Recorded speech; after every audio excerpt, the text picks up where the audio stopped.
bem-vindos a mais um episódio do nosso AbaCast. Gente, hoje com um pouquinho mais cheia a nossa mesa, porque o assunto requer uma discussão bem delicada, mas muito importante para a nossa nova geração. Fica aí que hoje o bate-papo é sobre Maio Laranja, violência sexual contra as nossas crianças. Maio Laranja é um assunto extremamente delicado, tanto para abordar com as crianças quanto com as famílias. Muita gente fica muito inseguro sobre como falar, discutir, e hoje a gente trouxe profissionais para trazer orientações para a gente sobre todos esses pontos tão contraditórios do que significa uma criança, a dor que uma criança sente quando ela sofre uma violência sexual. E nós estamos aqui com o nosso time bem completo para falar sobre os assuntos com vocês. Vamos lá? Marisa! Hoje a gente tá dividindo o microfone aqui, pessoal. Ai, vai ser uma briga boa! Hoje, viu? O duelo Quem das fala mais? falantes. Eu sou a Marisa, tô sempre por aqui, psicóloga da ABA. Maravilha! A gente tá também com a Melissa. Ih, Melissa, deu certo de você vir, Melissa. Finalmente. Que bênção! Meu nome é Melissa, sou educadora sexual aqui no município de Rio Claro. Trabalho há mais de 7 anos com crianças vítimas de violência sexual. Maravilha, Juliana. Olá pessoal, boa tarde, prazer estar aqui com vocês. Eu sou Juliana, sou psicóloga de formação, tenho especialização em psicopedagogia, mestrado em educação e já tive um tempo atuando na assistência, também atendendo como a Melissa vítimas de violência, tanto sexual quanto outros tipos. E o Dr. Fábio? Meu nome é Fábio, sou advogado, trabalho ajudo as famílias que vêm sofrendo com isso daí, para a gente dar um corte nessas pessoas que acham que pode fazer algumas coisinhas com as nossas crianças, que não pode não, a gente luta contra.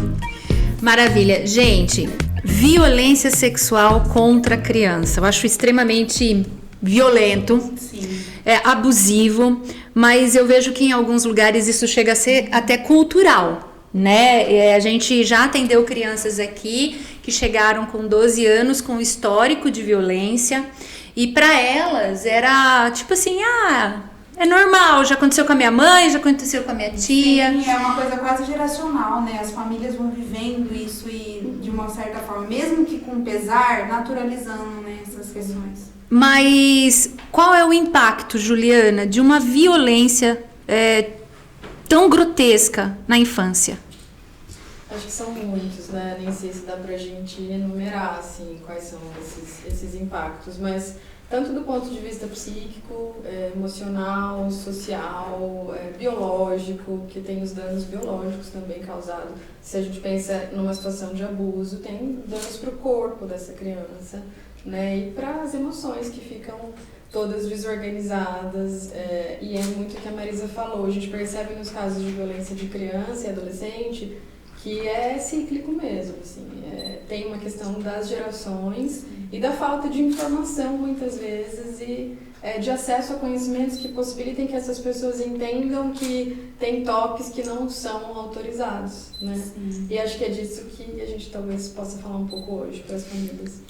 Eu já vi relatos assim de meninas que quando elas menstruam, o famoso ficar mocinha, chamado ficar mocinha, eu já vi relatos de que alguns homens da família consideram o direito de tirar a inocência da criança antes que um outro homem o faça. Eu acho isso um abuso sem precedente, grotesco, maldoso mesmo. E até uma das coisas que eu queria já colocar bem no início, Ju, eu queria que você falasse um pouco sobre essa questão da violência. Eu percebo que as pessoas têm muita dificuldade em compreender o que é violência, o que é abuso, o que é exploração sexual. Se vocês, cada um dentro do seu aspecto, puder abordar um pouco, seria bem interessante. Eu vou falar de forma mais técnica e depois se vocês Ô quiserem... Ju, só vou pedir para você pôr um pouquinho o microfone mais próximo de você, por causa do som mesmo. Isso. Tá. Você focar aqui por causa do som. Beleza. Vou falar então de forma mais técnica e talvez vocês possam me complementar, tá, gente? Mas a violência, ela talvez seja o tema central, né, da discussão, mas existem 2 tipos de violência sexual que são os mais falados, quando a gente fala de infância e juventude, que é o abuso e a exploração sexual. Então, dentro desse tema amplo, temos o abuso e a exploração. Abuso, não só, eu falei do toque, né, que tem partes do corpo que o toque não é autorizado, mas não é só o toque que configura abuso, né? Tem várias situações, por exemplo, eu atendia famílias que expunham a criança a situações de assistir filmes com bastante cenas eróticas, compartilhar às vezes falas, situações familiares que são do universo do adulto junto da presença da criança, que também confunde a criança, né? Então eu acho que abuso tem a ver com algo que é muito maior do que o que a gente imagina, que é só o ato sexual com penetração e essa situação que me parece que na mídia é o que mais aparece. Sim. Mas tem várias formas de abuso, né? E a exploração sempre que envolve algum tipo de lucro, alguma atividade lucrativa, né? Visando aí... Virou moda, né? O famoso TikTok e outras coisas mais também. Isso também entra, inclusive existe hoje, acho que não sei como é que, agora me deu um branco, mas é o Safer... que é um dos canais de denúncia. Não consigo lembrar o nome, se vocês lembrarem depois, mas ele está em vários sites como uma plataforma de acesso para denúncia de crimes cibernéticos envolvendo pornografia, as crianças que estão aparecendo o tempo todo no TikTok, no Instagram, que estão fazendo uso das redes, né? E essa imagem é divulgada para outros lugares. Indiscriminadamente. Os pais acham que isso tá tudo bem, porque hoje a nossa imagem é usada sem nenhum discernimento, muitas vezes, né? Então se reproduz essa imagem dessa criança em vários veículos de comunicação, em várias situações. Isso também é abusivo, se a gente for pensar, né? A criança não sabe que ela está sendo exposta daquela maneira, né? Que ela tem um alcance, que a foto tem aquele alcance, que tem aquela quantidade de curtidas e etc. E para que vai ser usada essa imagem? Eu vejo, Juliana, que falta muito a conscientização inicial das famílias desse limite. Não é verdade, Melissa? Você que trabalha com a educação sexual, eu vejo que tem muita gente que parece que o assunto do beabá é tão tranquilo para nós assim, mas para pessoas realmente eles acham que não tem nada a ver. Essa educação sexual é que é muito dificultosa para as famílias, não é não? Sim, demais. Tanto que no ano passado a gente fez uns projetos aqui nas escolas estaduais de Rio Claro, e um dos temas que a gente levou para os adolescentes era: o que vocês acham que é violência sexual? E eles caem no que a Ju falou: é a penetração, é forçar o sexo, e não. E quando a gente começou a exemplificar com eles: olha, se vocês estão dormindo no mesmo quarto que o seu pai e sua mãe, eles fazem sexo achando que vocês estão dormindo, isso é uma violência. Se o seu pai, sei lá, te toca de um jeito um pouco mais forte em alguma parte, isso é violência também. E quando a gente foi falando isso com os adolescentes, eles foram tomando uma consciência que até assustou a gente um pouco. Porque aí criou uma situação muito complicada. De 240 meninas que a gente conversou, pelo menos 80 já tinham sido estupradas. E elas não sabiam, elas não entendiam. E aí a gente ficou com os professores: nossa, mas como assim? Será que não deu nenhum sinal? Será que nunca falou nada? Será que ninguém percebeu? Se percebeu, por que não falou? Sim, e é muito interessante você trazer esse dado, Melissa, né? Isso. Melissa, que eu estava olhando hoje no site da Unicef, nos últimos 5 anos tiveram cerca de 35 mil mortes de crianças em função de violência sexual. Das 35 mil, 31 mil é de adolescentes entre 15 e 19 anos. Então, os adolescentes, eles estão aí quem estão mais ali de frente desse sofrimento, vamos dizer assim. Ou também quem consegue identificar e pedir ajuda primeiro, né? Talvez as crianças, a maioria desses adolescentes sofrem abuso desde muito pequenos, né? E não sabiam que isso era um abuso e vão tomar consciência disso na adolescência. Que foi o que a gente realmente encontrou na escola, porque o relato que elas faziam pra gente era que essa violência tinha acontecido dos 5 aos 9 anos, só que elas estavam conversando com a gente, tomando conhecimento que era violência com 12, 15. Então, falta um pouco das famílias, que foi o que você falou no começo, Érica, realmente querer falar sobre isso. E muito das 240, todas falaram que não tem abertura para falar sobre isso dentro de casa. E muitas delas falaram que as mães sabiam e tudo bem, e não tá tudo bem. Foi quando a gente realmente acionou o sistema municipal para fazer o acolhimento dessas meninas.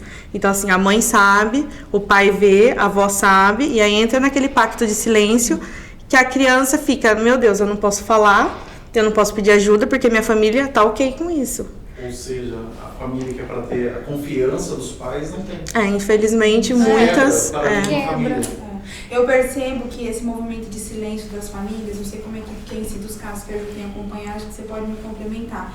Não é nem só na questão de banalizar ou de fingir que não aconteceu nada. É naquela linha de pensamento de assim, não vamos falar porque ela vai esquecer. Ela é criança esquece. Então é muito mais nessa linha de tipo, ela é criança vai esquecer, não vamos falar sobre isso. E aí quando na verdade é um assunto que realmente acaba virando uma proporção gigantesca pela falta do diálogo e do entendimento do que aconteceu, né? Fábio, fala uma coisinha pra gente, como que tá a lei hoje diante disso? Porque até ontem eu estava conversando com as meninas com relação à violência feminina e eu achei interessante que houveram vários avanços com relação à proteção da violência contra a mulher. E das crianças, nós tivemos avanços com a lei, porque hoje eu acho que mudou muito a concepção, né? Você vê, até a gente mesmo já está falando sobre essa realidade de que a violência sexual não é só o ato do sexo em si, mas a lei prevê esses outros respaldos, já que a gente já está tendo uma consciência, uma discussão mais ampla de que a violência ela é ampla também no sentido de ser em outros formatos? Sim, houve um avanço. O problema é que o sistema judiciário brasileiro ele não consegue acompanhar o que está descrito nele. Por exemplo, vou dar um exemplo, né, do podcast que houve ontem. Por exemplo, né, como ter um respaldo para todas as mulheres que passaram, por exemplo, para estar numa casa de acolhimento, para ter uma polícia ali, aconteceu qualquer coisa, já liga para a polícia vai estar. Não dá, não comporta. Não comporta. O crescimento da violência está muito superior à mão de obra do serviço judiciário, por assim dizer. E também da polícia. Porque a polícia também não consegue. Veja só, por tudo que está acontecendo, não dá. É meramente impossível. Não tem como. Aí o que acontece? É o que vem acontecendo, né? Voltando no assunto de ontem, é o que acontece. A pessoa vai lá, faz o boletim de ocorrência, tem a medida protetiva, passam 2, 3 dias, o cara que pegou ameaçou, cumpre o que ameaçou. E como que protege, né? E como protege essa mulher, como protege essa criança de toda essa violência? O da criança, a mesma coisa. Porque assim, qual é o maior problema? Eu tenho um caso, né, que infelizmente começou em 2018 e teve a sentença começo desse ano.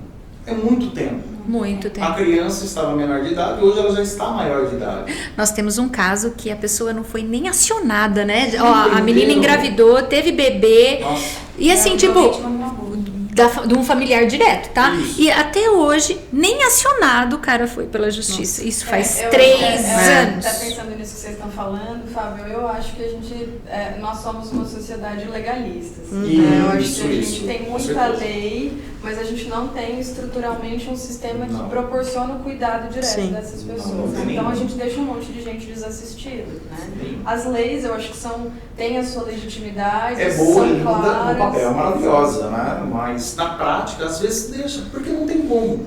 Ainda não dá, ainda a gente não vive nessa realidade que precisamos ter. Sim. A gente vê que hoje em dia a gente precisa o que está no papel. Por que não está sendo cumprido? Quais são os motivos que a gente não consegue cumprir o que está ali? Que a lei prevê. Por quê? Vamos tentar resolver isso daí para conseguir dar respaldo para todas e todas? Vamos começar a fazer isso? Quer dizer, tá defasado. A lei está ótima, a lei está maravilhosa. Por Mas exemplo, a prestação do serviço público não é nem, eu acho que nem ontem, né? A gente está falando atemporal porque gravou ontem, tá? Mas vocês vão ver em outros times. Quando a gente gravou com as meninas da Maria da Penha, gente, que vontade delas, quanto profissionais do setor público. E vocês que atuam, por exemplo, temos 2 representantes do setor público aqui, agente de uma instituição social, 2 representantes que têm vontade de mudar o quadro. Né? Então não é questão de que nós não temos pessoas boas trabalhando. Nós temos muito caso para pouca mão de obra disponível. Quase enxugar gelo, né? Foi o termo que nós usamos na última gravação. E assim, considerando que, acho que um ponto que a gente percebe muito é que a maioria desses abusos acontecem com pessoas da família, né? Sim. E aí, como que eu mantenho uma criança exposta sem nenhum tipo de punição legal pro abusador e assim, com convivência diária, frequente? Todos os impactos disso. O 18 de maio, que acho que tem tudo a ver com o que a gente está dizendo, né? Que acho que vem daí também o convite de vocês para estarmos aqui hoje. é a história da Araceli. Não sei se vocês todos conhecem, mas a Araceli é uma menina de 8 anos, se não me engano, é isso, né? Depois preciso confirmar, Sim. mas acho que e ela foi estuprada, violentada, submetida ao uso de drogas, de substâncias ilícitas. Isso foi em 1970 e pouquinho. Por aí, isso. 6, 3, né? Acho que não me lembro também as datas corretamente, mas o crime não foi... na verdade, as pessoas que praticaram o crime estão impunes até hoje. Sim. Então, a gente está falando de algo que aconteceu há tantos anos, né, décadas, e que não foi solucionado legalmente, quem dirá social, emocionalmente, né? As cicatrizes que ficam para essa menina. E ela foi assassinada, tá, gente? Sim. Ai, que judiação, né? Ô, Melissa, ontem... Lá vai eu falando de novo de time, gente, é muito assim, mas numa das conversas que eu tive com as meninas da Maria da Penha e até com uma pessoa relacionada à questão de segurança pública e tudo mais, ela comentou, agora vamos falar de Rio Claro um pouquinho, que em Rio Claro existem bairros que propiciam ou aumentam, ou digamos que são tipo bolsões, que... o aumento dos casos é assim, assustador. Sim. E nesse quesito é justamente por causa da pobreza, violência, afastamento, dificuldade do sistema público de acessar eles, porque nós temos hoje assentamentos que, meu Deus, né, estão se formando aos arredores da cidade. Isso daí confere, digamos assim, claro, né, o aumento nas situações em setores mais vulneráveis do município. Olha, e não é. Nós fomos em 6 escolas, 4 bem periféricas, bem descentralizadas, e 2 que julgávamos que eram um padrão um pouco mais elevado e que a gente não iria encontrar nenhum caso lá. Foi a escola que mais teve. Então, assim, eu entendo que a pobreza, a fome, a falta de saneamento, estar longe da área central contribua, só que isso não é tudo. Nós somos uma escola que era alunos, por mais que seja uma escola pública, classe média, alta. E lá tiveram muitos casos. Então, influencia? Sim. É o sintoma? Não. Eu acho que é uma coisa muito mais cultural, principalmente da nossa cidade, que é muito tradicional e não fala sobre isso em aspecto nenhum, do que por bairro. Por exemplo, eu passei pela violência sexual com 14 anos. Na minha época, não se falava sobre isso em lugar nenhum. Hoje ainda a gente faz os fóruns, a gente faz discussão, a gente abre um podcast para falar sobre isso. Existe o Nesp que fala sobre o assunto, outras faculdades, então é mais falado. Porém, não chega para cá, em casa. E aí, para mim, essa é a problemática. Por que a gente está falando tanto e o assunto não está chegando? Isso, para mim, é o pior. As barreiras têm sido encontradas no trajeto do discurso que ele não chega aqui. Exato. Ô Marisa, deixa eu falar uma coisa. Ontem, pensando um pouco sobre esse assunto, vamos falar. Talvez o problema maior não seja... Não sei. Agora é uma leiga da psicologia falando para vocês duas nesse assunto. Talvez não seja tanto a questão de abordar só o incentivo da criança de denunciar ou de tudo mais, mas começar a trabalhar as famílias culturalmente para que elas possam entender os danos que elas causam. Porque... Tá, a gente já vai chegar na parte, Fábio, que você vai falar pra gente das punições que são caso a justiça finalize o caso. Quando a justiça finaliza o caso. Mas será que a orientação cultural familiar não propicia muito isso por causa da exposição da pornografia na televisão, a erotização muito precoce das crianças no sentido de... vamos voltar no TikTok, que eu vejo, gente, eu não tenho TikTok porque eu fico revoltada por causa das crianças. Vocês acreditam ou não? Eu não consigo ver elas dançando até o chão com aquelas músicas extremamente eróticas, erotizadas. Não vou nem falar do gosto da música, porque isso é muito peculiar, mas aquela criança inocente de seus 4, 5 anos dançando músicas com palavras tão fortes e tão adultas. Ela não sabe. Ela é só uma dança, uma imitação. Bom, eu acho que assim, quando você começa a falar, incentivar as crianças a se pronunciarem, a denunciarem, eu acho que antes disso elas precisam saber que elas passaram por uma violência. Eu acho que a questão está muito além. É na tomada de consciência. Como que eu vou denunciar uma coisa que eu nem sei que aconteceu? E como orientar uma criança de 4 anos, Marisa? Ela é tão inocente, Então, né? mas é por isso a importância dessas discussões, elas atravessarem, entrarem no ambiente doméstico, no ambiente familiar e fazerem parte da rotina cotidiana. E aí, à medida com que a criança cresce, com que vão surgindo os questionamentos, as dúvidas, o adulto ir expondo gradativamente, de acordo com a necessidade dela, né, Ju? Porque acontece muito da preocupação de eu vou falar, mas e se ela não estiver preparada para saber, né? Eu queria até te ouvir falar um pouco de sugestões, de possibilidades para os pais, aí as meninas, as duas que são psicopedagogas, abordarem esse assunto de uma forma leve, no natural, no dia a dia aí com as crianças. Posso? Eu vi, inclusive, um vídeo, eu achei isso aí maravilhoso. Eu tenho uma filhinha de 3 anos, né? Então a gente sempre busca ver como é que a gente pode estar orientando, né, de uma forma mais... Até para não apressar a assim, compreensão, isso, né? Porque a gente tão quer saber. inocentes. Porque assim, ela começou na escola, né? Então no período dos primeiros anos dela, foi pandemia, não tinha nem como, não teve muito acesso às outras crianças. Então hoje ela é uma criança um pouco mais acanhada, né? E isso daí me deixa um pouco preocupado. Por quê? Ela vai para um lugar, ela vai... Isso, os 2 primeiros anos, aí ela vai para um lugar totalmente novo, cheio de criança, Deus me livre, mas se acontece alguma coisa na escola, como que eu chego para pegar e saber? Eu estava vendo na internet, e eu vi uma professora dando uma orientação sexual se alguém pegar aqui... O semáforo. O semáforo, sensacional. O semáforo, né? Quem criou isso Maravilhoso. foi lindo. Eu achei muito bom, muito bom. O jeito que ela explica, a criançada assim e tal, e depois indo com os pais, falando, aqui não pode. Maravilhoso. Meu marido tem um jargão, ele sempre fala: eu cuido do meu, você cuida do seu. Ele sempre fala isso. Eu acho tão bonitinho os meus. Eu tenho um de 7 e um de 9, mas desde pequenininho meu marido sempre fala com eles com naturalidade nesse jargão. Eu acho que tem muito material bom mesmo, Fábio.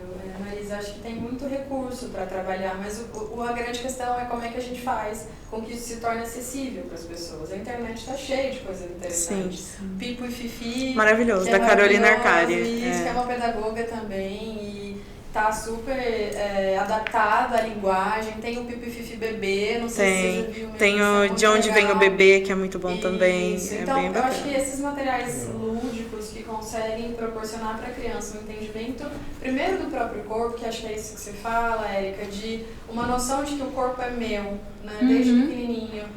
Para a psicanálise, que é o que eu estudo, que eu sigo, quando a gente nasce, a gente é uma continuidade do corpo da mãe. A gente não tem noção do próprio corpo.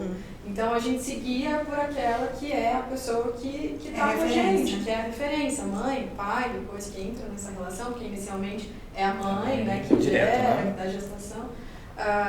E aí eu acho que a gente vai desde então ensinando, ajudando essa criança a entender que aquele corpo pertence a ela, que aquilo é integrado, né? O rosto, os braços, as pernas, o aparelho reprodutor, genital. Então, eu acho que tudo isso é uma conversa que precisa acontecer desde muito cedo.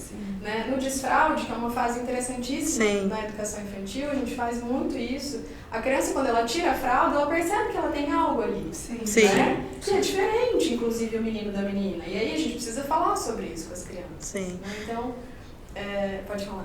E eu tenho, não sei se você vai concordar comigo, eu acho que a maior dificuldade das crianças é identificar que o abusador, que o estuprador, enfim, o violentador, ele não é um monstro, ele é uma pessoa normal. Porque a gente tem, a sociedade tem a mania de falar assim, olha, cuidado com o lobo mau, cuidado com não sei o quê. O homem do saco. A construção social. Isso, uns personagens místicos que eles nunca vão ver na frente. A gente não é na rua e vê um lobo. E realmente naturalizar, não que isso seja normal, mas naturalizar, olha, pode ser qualquer tipo de pessoa. Realidade, né? Exato. E não só um homem, tem muitas mães que abusam sexualmente dos filhos. E tá numa crescente muito acelerada.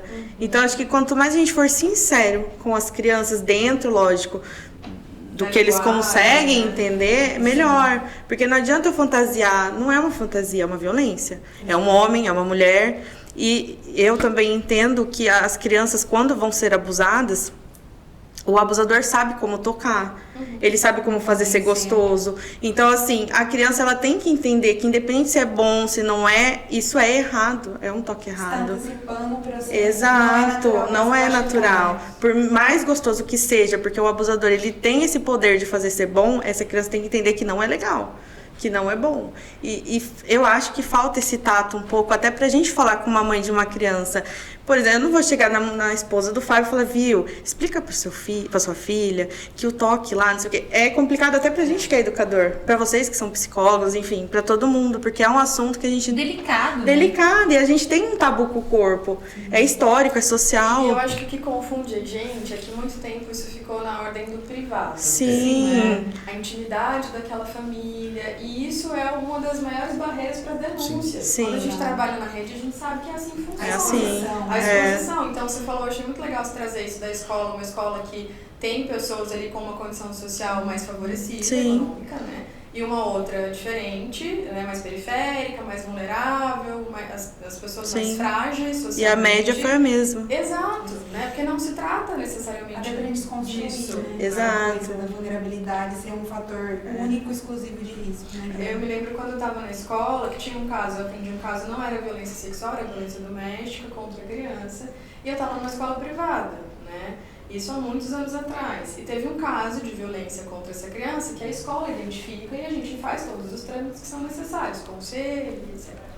E foi muito difícil, porque eu estava dentro de uma instituição que tinha pessoas de um poder aquisitivo alto, e aí como é que ia ser denunciado algo daquele tipo? Né? Imagina, isso não acontece aqui. É como né? se manchasse a família. Isso, exato. Então, E até o próprio contexto escolar, né? Uma Sim. aluna desse contexto, né? Como isso? Mas assim, é bom você ter tocado nesse assunto, Melissa, sobre manchar a família.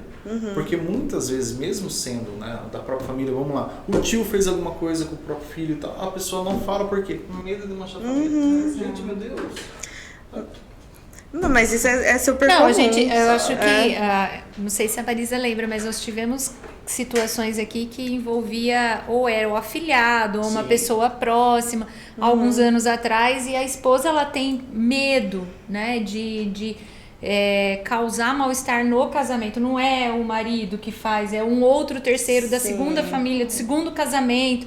Ah, não, aí entra aquilo que a Má comentou, vai esquecer, não chegou a ser uma penetração, é só um toque, não aconteceu nada de mais sério. Como assim não aconteceu nada de mais sério? Isso já é sério. Exatamente. É que a partir do momento que a gente toma conhecimento, a gente tem respaldo até do nosso código de ética, né? Eu falo da gente enquanto psicólogo e de vocês também, cada um Sim. dentro do seu, para intervir em qualquer situação que viole os direitos humanos, né? A gente tem esse compromisso ético. É a famosa ética, por exemplo. Sim. Eu tenho um cliente, a família veio me procurar, já era né, advogado da família, e houve que o filho da família, ele obteve material pornográfico infantil.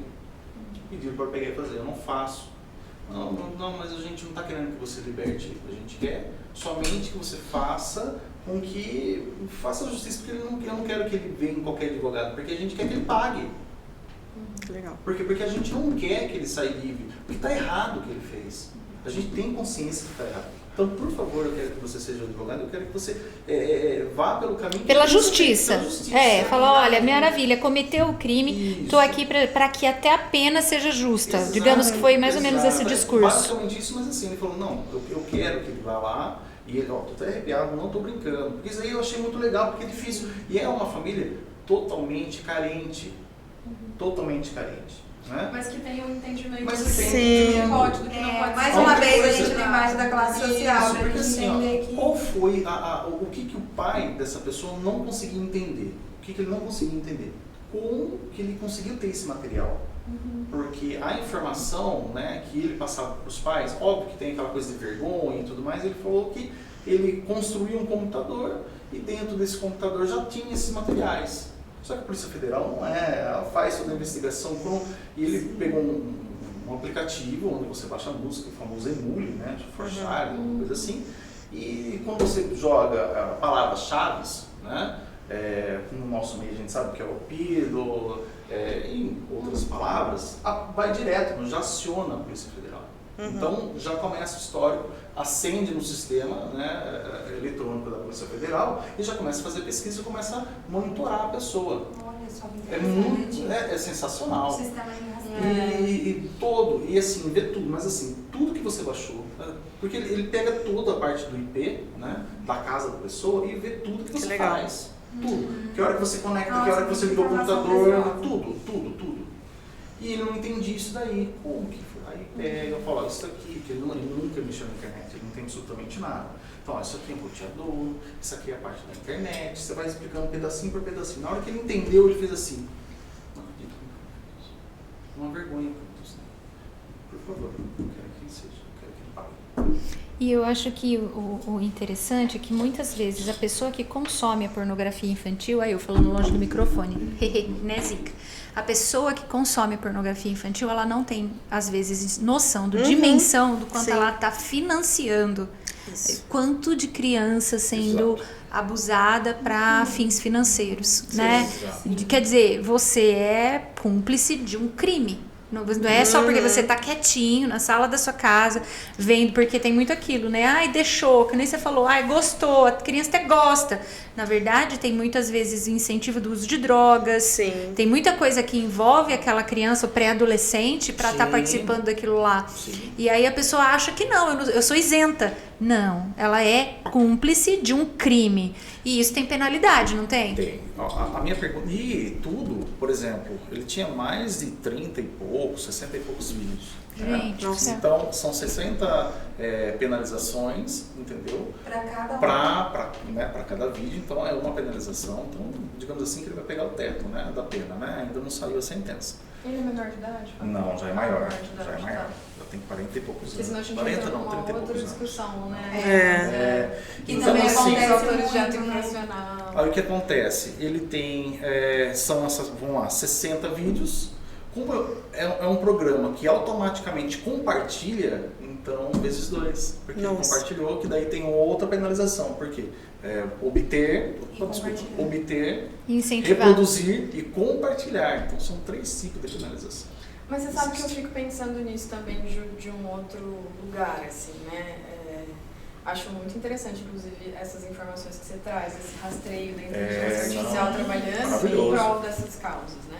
Mas fico pensando também que esse jovem precisa de cuidado. Eu acho que isso é uma grande polêmica, assim, né, no universo da psicologia, porque tem algo que é muito delicado de dizer, que é quem abusa, quem violenta, quem comete esse tipo de crime também precisa de cuidado. Sim. É claro que é um cuidado que Também vai diz de passar alguém pelo adoecido, crivo da né? lei. De se interessar por esse Adoecido. tipo de conteúdo que viola a essência natural humana, né? Eu tive, né, eu peguei isso porque era uma dúvida minha. Então, será que ele passou por alguma coisa? Então eu peguei, reuni, geralmente os pais dele sempre ficavam junto, né, o pai dele sempre ficava junto. Pedi, falei, vou conversar com ele em particular. A pessoa pegou, sentou na minha frente e falou, viu, já passou? Não, nunca tive nenhum problema, nem nada. Sério? Não, nunca tive. Não. Da onde surgiu isso aí? Essa vontade? Ele falou, desde quando eu fui garoto, eu já gostava de criança menor que eu. Eu tinha desejo, eu gostava, eu sempre gostei. Falei, você já abusou? Você já fez alguma coisa com alguma criança? Não. Tá. Não fez por quê? Falta de oportunidade ou porque você não, só gosta mesmo de ver o vídeo? Ele falou, não, falta de oportunidade. Ainda não tenho coragem. Nossa. Não tenho coragem.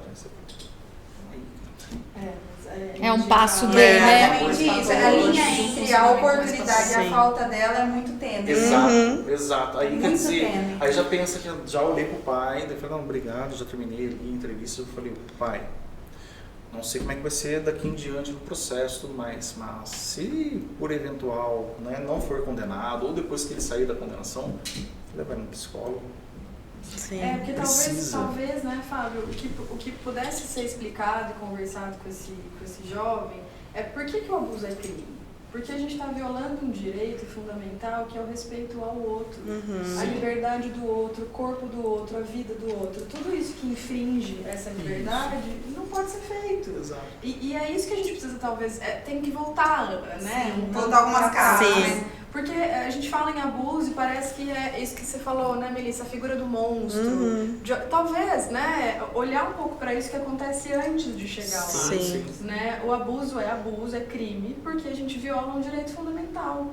Que a gente invade alguém, Exato. né? A gente sabe que isso não pode ser feito, né? A gente vive numa sociedade em que a minha liberdade termina quando a sua começa. E essa preocupação, pegando um gancho que você está falando, me vem a preocupação de o quanto para essas questões do âmbito da sexualidade as pessoas perdem o freio moral no sentido de limitação dos desejos. A gente tem muitos desejos e satisfações que a gente consegue não atender. Eu tenho um desejo de ter um carro de R$200 mil, mas eu não vou comprar porque eu não vou poder pagar a parcela. E a gente contém.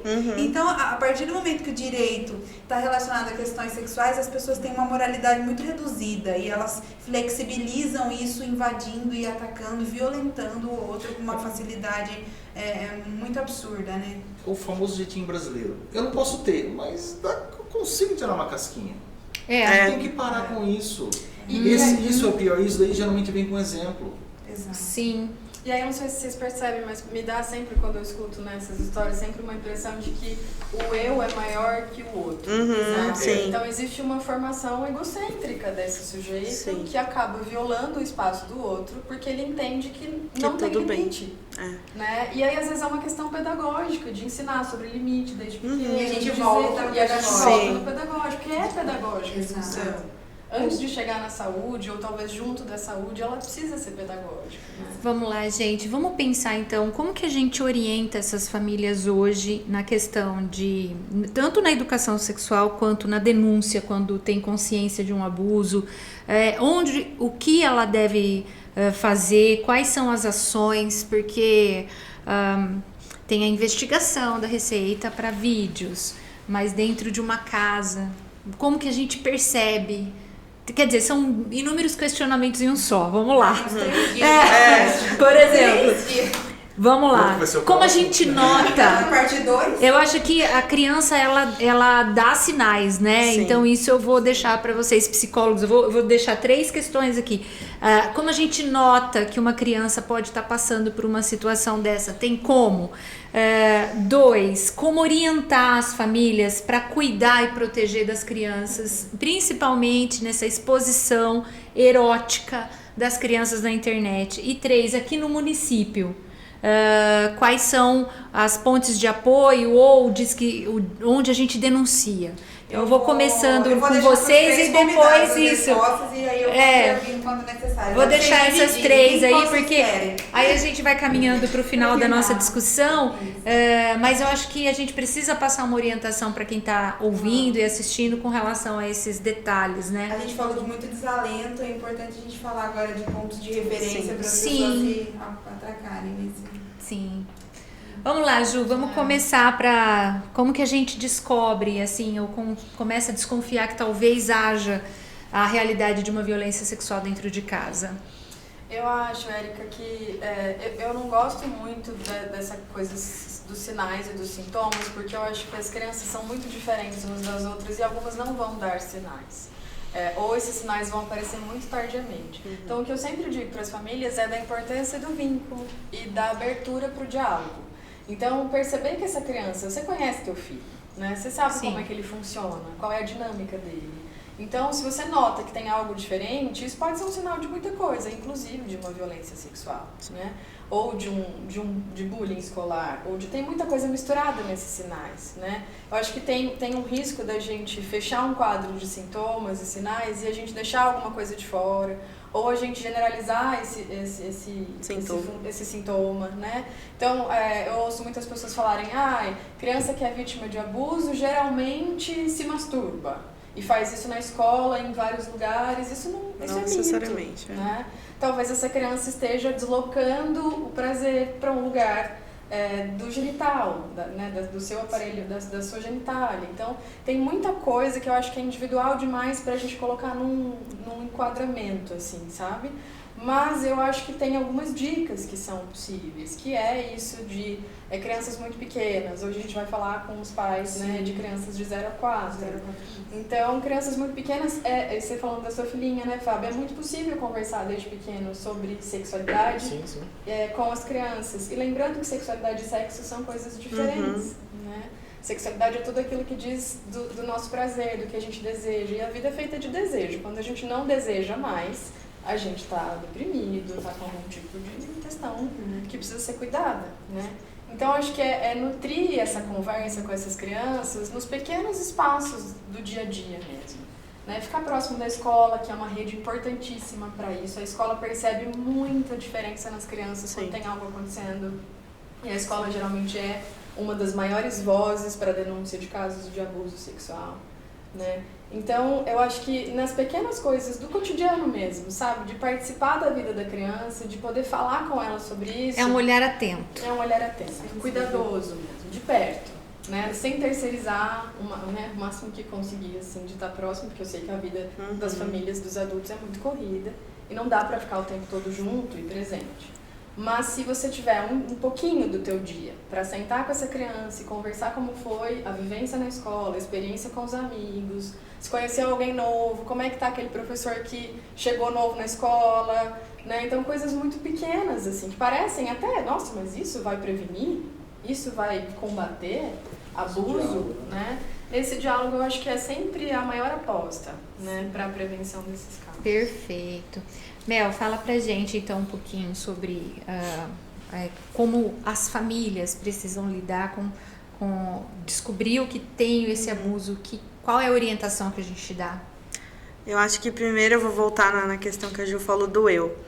Normalmente, quando a família descobre que uma criança sofreu uma violência sexual, a primeira coisa que a mãe, que o pai, que a avó, enfim, faz é: meu Deus, o que vão pensar de mim? Da minha família. Não é você o centro do problema nesse momento. Eu acho que quando as pessoas começarem a entender que não é um problema família no sentido social e sim criança, eu acho que as coisas vão mudar um pouco. Falo isso por experiência própria. Quando aconteceu comigo, eu tentei dialogar isso com um familiar e quando eu vi, em 15 minutos a família inteira estava na casa e todo mundo correndo atrás da minha avó, porque eu fui criada com ela, e eu sozinha num canto. Então, assim, eu sofri violência, não foi ela. Então, às vezes a gente olha muito, meu Deus, o que a sociedade vai pensar, o que a igreja vai pensar, o que fulano vai pensar. E não. Às vezes, as crianças só querem um espaço para falar: olha, aconteceu. E o que a criança espera, o que eu esperava no caso, olha, a gente vai dar um jeito. Entendeu? Então, a partir do momento que a família entende que ela é família para cuidar dessa criança, para acolher essa criança e para encaminhar essa criança, aí a gente resolve 50% dos problemas. Sim. O que falta realmente é a pessoa sair do eu e ir para a criança e falar: olha, vamos resolver. É isso. O município de Rio Claro, graças a Deus, ele está trabalhando muito em cima disso. Nós vamos começar a implementar a escuta especializada. Ou escutativa, como alguns professores querem, porque eles não gostam da palavra especializado, gente. Mas, enfim. Só terminologia. O termo ali deu um problema, mas enfim. A criança chegou na escola, verbalizou: olha, meu pai passou a mão, eles usam muito, acho bonitinho, eles usam esse da minha florzinha, do meu biscoitinho. A professora ouviu, ela tem que relatar. Chegou no CRAS, no CREAS, na igreja, enfim, qualquer lugar que esteja adepto ao sistema. Tá, vamos conversar? Já pega a folha, anota, faz a escuta, assina. A pessoa que escuta hoje no município de Rio Claro, ela é responsável. Tanto quanto o pai, quanto o diretor da escola, o pastor, enfim, quem seja. Então, a partir do momento que a gente conseguir fazer as pessoas entenderem que elas são responsáveis, mesmo elas não sendo o agressor, a gente vai resolver o problema das famílias e principalmente das crianças. Só que para isso a família tem que autorizar que a gente consiga falar sobre isso. Educação sexual, por exemplo, até uns 2, 3 anos atrás, eu não podia falar que eu era educadora sexual. Falava que eu era a favor de aborto, a favor não sei de quê. Eu falava: gente, pelo amor de Deus. Então, assim, naturalizar a educação sexual é essencial. A família entender que o que tem que ser resolvido é a criança e não a sociedade, eu acho que são os dois fatores primordiais para a gente resolver o problema. A gente caminhar, né? Encaminhar, pelo menos, para essa criança conseguir chegar num centro especializado, num CREAS, enfim, no local que for mais adequado por causa dela. E as pessoas precisam ter noção também da questão da conivência, né? A partir do momento que eu sei e não faço nada com a informação, é conivência. Exatamente. Conivência é crime, Fábio? Com certeza, com certeza. Deu uma A orientação mamãe nesse achando sentido. que fez, não vou falar porque não quero prejudicar, vai responder também. Responde, na verdade, junto, não tem nem diminuição. É a mesma coisa. Sim, ótimo. Não pode. Ótimo você trazer essa informação, porque acho que traz a consciência. Exato. Quais os exato. aspectos jurídicos daí? Eu descobri na escola, foi acionado, ou então onde eu denuncio, a gente conversou sobre o Disque 100. Fala um pouquinho sobre isso pra Então, gente. tem a parte do Disque 100, né? Conforme já foi conversado. Levando a criança também no médico, né? O médico já vai fazer, já vai olhar, já vai fazer o relato, já vai chamar a polícia militar, tá? Já para fazer o primeiro relato e já vai levar a criança lá para a delegacia para estar fazendo um boletim de ocorrência e já vai passar pelo médico legal para fazer a avaliação na criança, né? Aqui em Rio Claro, se acontecer isso com alguém que está em casa assistindo, a criança foi vítima, é só encaminhar até a maternidade municipal.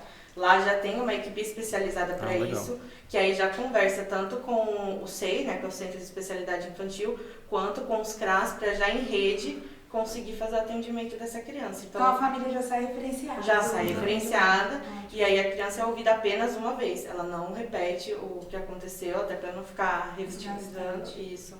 E acho que é importante a gente lembrar que fora o Fábio, que é um representante da lei, né, Fábio? A gente não tem, né, Melissa, a obrigação de ter mais informações. Porque às vezes eu percebo algo assim, ó. Mas ela só relatou que foi só um carinho que ela não gostou.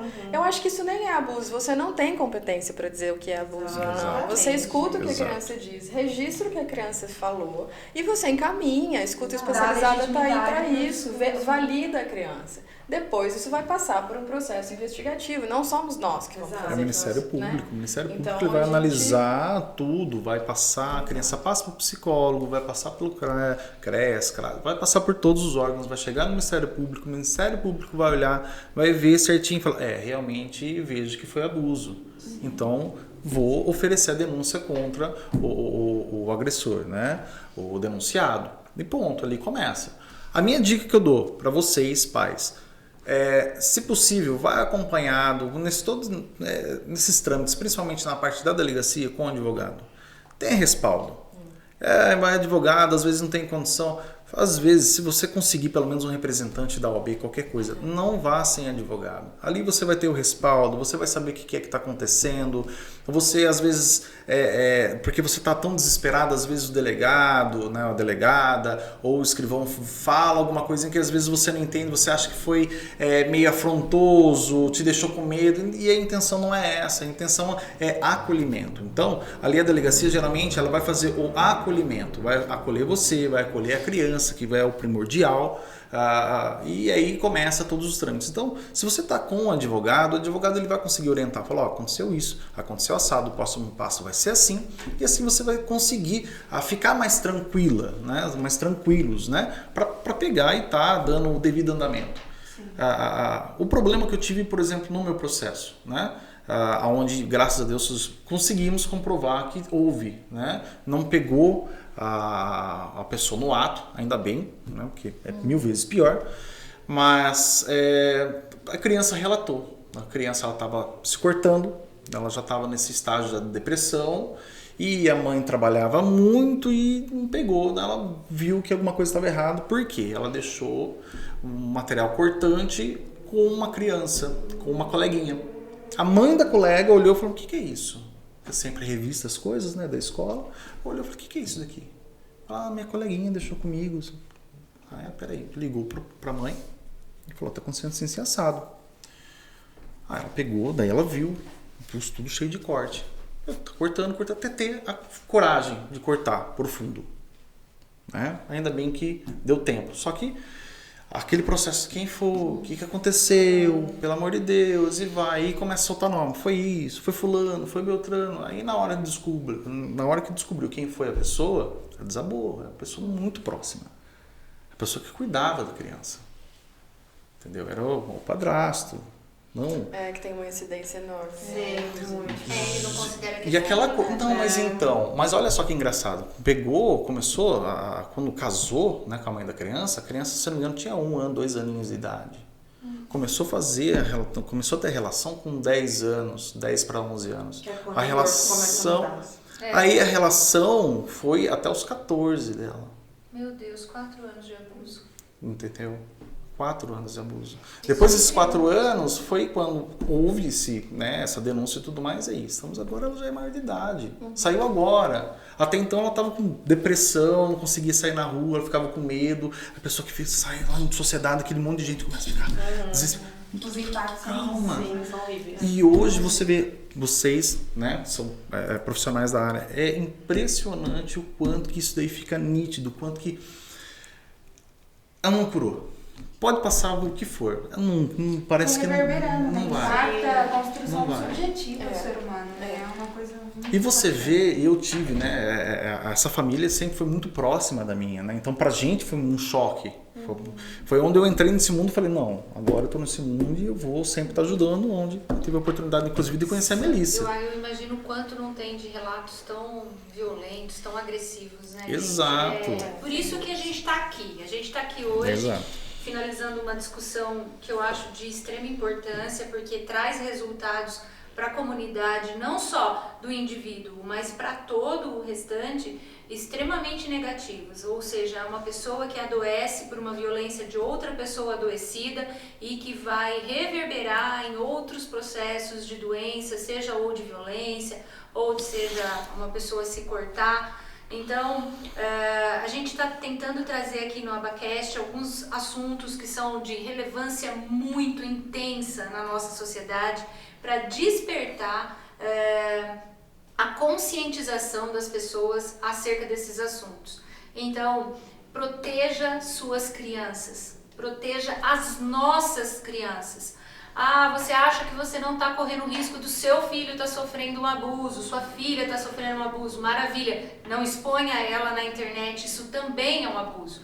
Ah, minha filha não corre o risco, está num ambiente seguro, mas ela tem acesso à pornografia, a probabilidade de ela não saber lidar quando tiver acesso a situações sexuais vai ser muito grande, porque ela está achando que aquilo é muito comum para ela. Então, são novelas, são TikToks, são Instagram, nos seus Reels da vida, filmes, são inúmeras situações que a gente está colocando como na frente das nossas crianças, tirando a inocência delas, a possibilidade dela viver uma infância tranquila, feliz, saudável, se desenvolver como um adulto saudável, seguir sua carreira, sua profissão, sua formação de família de uma forma assim natural. Então, queria pedir um apelo mesmo particular da nossa associação, desses profissionais, proteja as crianças. Nós precisamos proteger as crianças. Eu vou partir agora para um recado final dos profissionais, para a gente finalizar o nosso Abacast, já agradecendo muito a presença de quem está ouvindo, está assistindo, a presença de vocês que estiveram aqui. Eu tenho certeza que se fosse deixar, a gente podia discutir muito mais tempo, porque tem muitos detalhes técnicos, de experiências. Mel, obrigada por falar com a gente, assim, mesmo que por pouco, de que você teve essa coragem de falar, né, que você sofreu e denunciou uma situação como essa, a Ju, o Fábio. Então eu vou deixar vocês para darem um recado para quem está assistindo a gente, ouvindo a gente, para a gente finalizar o nosso Abacast, incentivando você a uma nova atitude a partir de hoje, um novo olhar. Vamos lá, Mel, comece com você, meu amor. Eu acho que o meu recado ele é menos profissional e mais pessoal. Sim. Como a Ju falou, não tem como a gente saber todos os sinais, entender todos os sinais, mas a comunicação é essencial. Acho que ouvir mais as crianças, perceber mais, tentar entender mais, pesquisar mais. A gente tem uma literatura imensa sobre isso hoje, diferente de 15, 20 anos atrás, que foi quando eu sofri. Então, procurem saber, procurem informações, acho que pode procurar a Érica, procurar a gente também. E eu estou à disposição de todo mundo para uma parte 2. Maravilha, Ju. Bom, acho que o que eu queria dizer é que fico com a sensação aqui nesse Abacast, né, gente? De te dizer que você não está sozinha e sozinho, né? Existe uma rede de apoio, por mais que ainda não identificada por você, existem pessoas que estão disponíveis e dispostas a te escutar. Se você passa por algo, independente de ser violência sexual, né? Eu acho que tem muitos tipos de violência além dessa que a gente tematizou hoje. Mas procure ajuda, procure os espaços que podem oferecer esse apoio, esse respaldo. Então, acho que essa sensação de ir alimentando essas redes para que a gente consiga produzir mais saúde e que as crianças, de fato, consigam ser mais felizes, né? Que é um direito. Ser feliz é um direito fundamental também. O meu vai um recado, principalmente, eu peço até desculpa que eu ia dar um corte, mas abriu agora para mim. Pai e mãe, não faça denúncia falsa. Não faça isso. Não faça isso. Uma relação terminou, né? A gente entende que às vezes o para sempre não é para sempre. Acabou, seja porque a ex-esposa está com a padrasta hoje, casou de novo e tudo mais, por ciúmes, ou seja, por qualquer motivo, não coloca seu filho exposto dessa forma.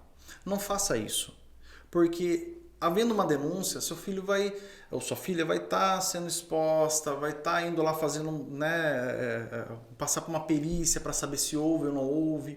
E eu venho lidando muito com isso. Denúncia falsa. Porque a mãe tá com birra do ex-marido e a filha foi final de semana e fala, depois joga na família. Jogou na família, reuniu a família toda para falar, para denunciar. Uma suspeita, às vezes, de um incômodo de ciúmes. Uma construção, isso. Né? Chega a ser suspeita, construção de alienação Exato. parental, de algo do tipo. O problema é que um caso desse demorou 3 anos para provar que não teve nada. Só que desses 3 anos o pai não viu mais a criança. E considerando que nós falamos que a justiça é escassa de mão de obra, exato, né? Exato. Que isso dê de Aí eu falo aqui, para psicóloga, né? Para as psicólogas que estão aqui e tudo mais.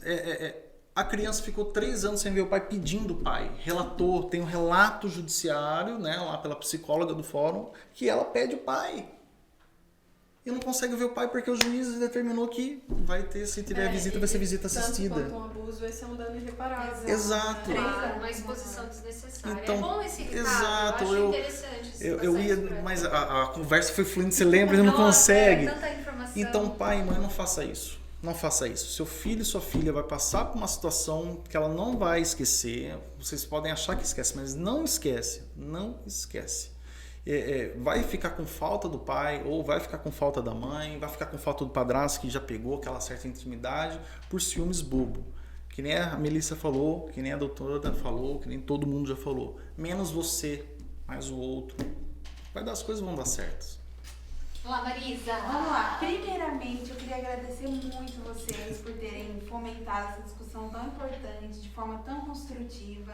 Eu acho que, assim, a gente tem que aproveitar muito espaço como esse. Nós trouxemos um time que não estava de brincadeira, não, né? Trouxe informação técnica de qualidade, de forma acessível, para falar para um público que, desde diversas classes sociais, todo mundo vai conseguir assistir, tirar alguma coisa e entender. Então, obrigada. E o meu recado para os pais a gente falou muito sobre a questão do pós-dano, né? Mas o meu apelo para a gente investir tempo, investir educação mesmo, em falar com os nossos filhos antes que tudo isso aconteça. Porque uma educação sexual de qualidade, de instrução, de conhecimento, pode evitar o abuso. A criança pode, a partir do momento que teve um sinal, uma possibilidade de algo assim acontecer, ela pode chegar e falar: mamãe, papai, aconteceu isso para o cuidador, aconteceu uma coisa estranha hoje. A partir do momento que ela tem instrução, é sobre o que eu falei da tomada de consciência. A partir do momento que ela tem consciência de que aquilo não é legal, ela consegue prever um dano que pode acontecer e aí o dano não acontece.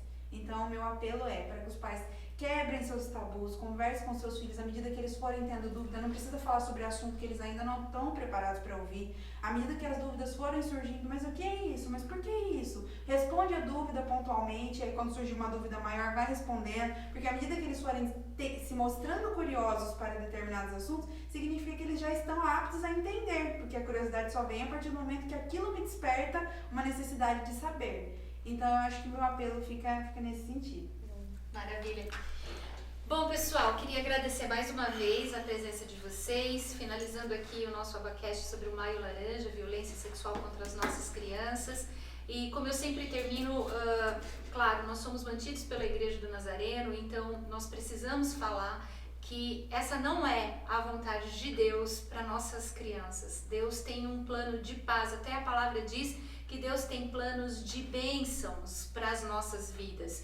Então, nós precisamos, como a gente sempre falou aqui, a conversa foi, olhe o outro. Nosso lema principal, o que Jesus mais nos ensinou, é que nós temos que amar o próximo, como nós amamos a nós mesmos. Então, não machuque o outro, seja em que setor for, porque você também não gostaria de ser machucado. Então, olhe para essas crianças como presente de Deus na sua vida. Mães, celular é uma delícia, eu concordo, mas menos celular, mais filho, mais olho no olho, mais brincadeiras em casa, mais tempo com as crianças, menos distrações, menos terceirizar a educação dos seus filhos para outras pessoas. Deus te deu crianças como tesouros, heranças nas nossas mãos. A Bíblia fala que as nossas crianças são flechas nas mãos de um guerreiro.